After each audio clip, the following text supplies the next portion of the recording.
Hey there, y'all, and welcome to today's Daily Down and Dirty. My name is Fairlight. Welcome to Airy Fairy Tarot. All right, y'all, the message today is about the bridge to your divine reflection. We start out with the sorceress or the high priestess. I love these new cards. I love all cards, but I really love these ones. And you know, the high priestess is about receiving divine guidance, or in this case, it feels like it's about a divine reflection. That's what I kept feeling, especially because the way this Four of Mirrors landed above the high priestess like this. So there's like a deep, it feels like she's receiving a vision, but the vision is reflectionary. I don't know if that's even a word. And the way it was is it bridged over to the Lover's card like this. And then underneath the Four of Mirrors, we have the Two of Stones. So mirrors is water energy, the stones is earth energy. And so if I only had one more arm, you guys, if I just was a goddess with 4 arms. No, I'm just kidding. All right, so it was like this, and this is kind of what named the reading about bridging to your divine reflection. You've got the Lover's card here, and just looking closer at that, I love all of these different energies or attributes that come in with this divine love here in the Lover's card, and each one has different representation. I feel like both the old man and the owl hold the energies of wisdom, but then we've got, you know, the cat, which is playful but also cunning, all these different things, the gentleness of the deer, fucking like rabbits. No, I'm just kidding. Well, maybe not. So all of this bridging, and even this Two of Stones, this bear is about to leap from one rock to the next. It's like one land to the next land, one realm to another realm, and you don't really see where he's leaping to. You don't see how big the jump actually is, but while he is pausing, he's not turning back. He's not hesitating. He's getting ready to make the leap towards love. So there is something, but then with this Four of Mirrors, the way it started out, this high priestess and this Four of Mirrors, there's this deep reflection bridging over to this, feels like new love coming in, or if you're already in a partnership, then maybe it could be a deepening into these qualities of the lovers. But with that Four of Mirrors, Four of Water is often about where you're dissatisfied, where you've had to settle for less or compromise yourself, or maybe even where you felt not nourished your own self. And so it feels like in light of all of this, it's like keeping things in mind. Maybe, you know, if we have like low self-worth, which many of us, you know, have had to work through, we have settled for less than what we truly wanted, only to be dissatisfied and sometimes or often heartbroken. So then we move over to, we've got this Merlin card, which is the Fool, and then also the Watcher, who is the Queen of Mirrors or the Queen of Water.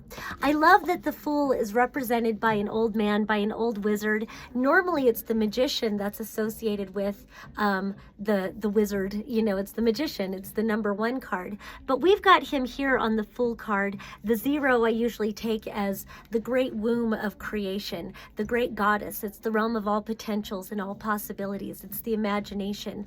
I love that it's this Merlin, so it's like it speaks to this brand new beginning, but there's a great amount of wisdom that you carry with you. There's this great amount of magic. It feels like you're already manifesting the journey. So while you start out on a new journey, it's not really that unknown to you because you've already set it into motion within your being, within your heart, within your mind, and it comes right back to these energies. So maybe the love that is coming to you, while it could be a brand new feeling, a brand new experience, a brand new person. And of course, the Lovers doesn't have to mean love. It can represent a choice. So it could be living your passion. It could be, you know, destiny shows up in all kinds of ways.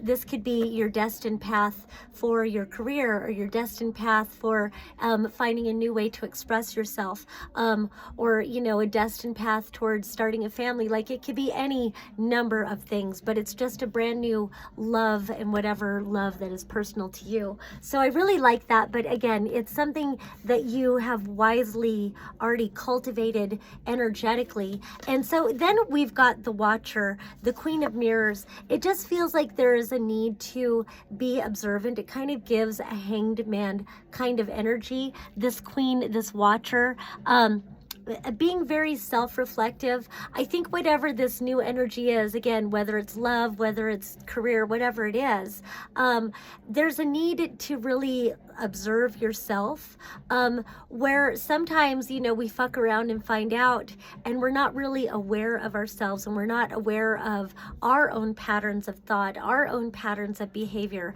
our own patterns of connecting with other people or our experiences. And, you know, if we're carrying a lot of trauma with ourselves, and this could be generational trauma, we don't even recognize our own self-sabotaging patterns. And so I feel like that's that deep self-reflective nature, that there's this wisdom that you bring to this new journey.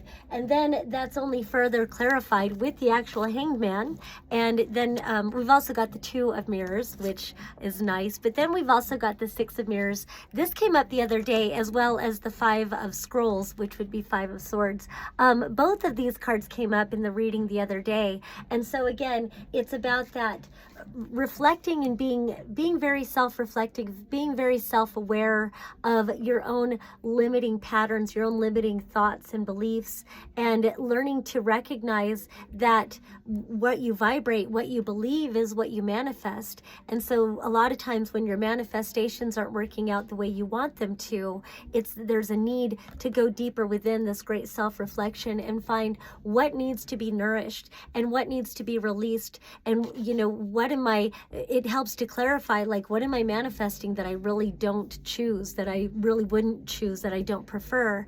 And then looking within yourself, where is this harmonizing this into manifestation? And so it feels like whatever is coming into place for you, whatever this new start, this new beginning, it may not be super easy, but it's going to be worth it. But it's going to take you deeper inside of yourself. If this is a love connection, it's not going to be superficial. It's going to take you deep into yourself. And I think it's going to help you break through a lot of patterns, and a lot of where, you know, maybe you've asked yourself, why does this keep happening to me? Why does this keep happening to me?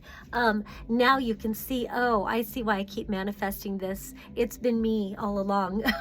But it's okay, you know. Then we come in deep into self-love and self-forgiveness. And if it's a true partnership that's worth it, and it looks like it really could be. With this Hanged Man, it feels like it's worth waiting for, and maybe you've become cautious because of past experiences. And so again, I normally with the Hanged Man, I'd say maybe you need to wait, but I'm just feeling like this is worth waiting for. I could have named this video, It's Worth Waiting For. So this Two of Mirrors, it's the Two of Cups energy. You've got the Lovers and the Two of Cups. And so beautiful reading if this is love. This is a soulmate, true soulmate. This is true fulfilling love. And again, because it's mirrors, you're looking deeply within each other, and what you're reflecting, it's making you look deeply within yourself. This is a love that, you know, where maybe in the past when things didn't work out, you know, maybe we tend to villainize our lovers, our partners, or whoever is involved in this energy. Maybe we tend to villainize because things don't work out, or we'll villainize ourselves. And I think this is an opportunity to break free from the villainy. And again, it's an opportunity for deep reflection and understanding and forgiving yourself, understanding and forgiving the person that is reflecting back to you, and seeing that we're just people. We're having these experiences. We're always evolving, always growing, and we get to heights and levels of evolution just to realize that there's these much greater precipices for for us to ascend to. And then we end with the 7 of spirals, which is like the 7 of fire. It is about achieving a higher ground. And so it does feel like once you reach this level, once you get to this, you've reached a point of no return. And so you are evolving, and again, it's personified with the Fool card. You are on this brand new beginning. And so while you may look back and recognize all the difficulties you've overcome, and a lot of these traumas and stuff may surface while going through this deep reflection, experience with this other person or whatever it is, just know that you have achieved a new level, and it is a new path. It's a brand new adventure. All right, that's all I have for today. Once again, my name is Fairlight. Thank you so much for watching. Peace and love. Until next time.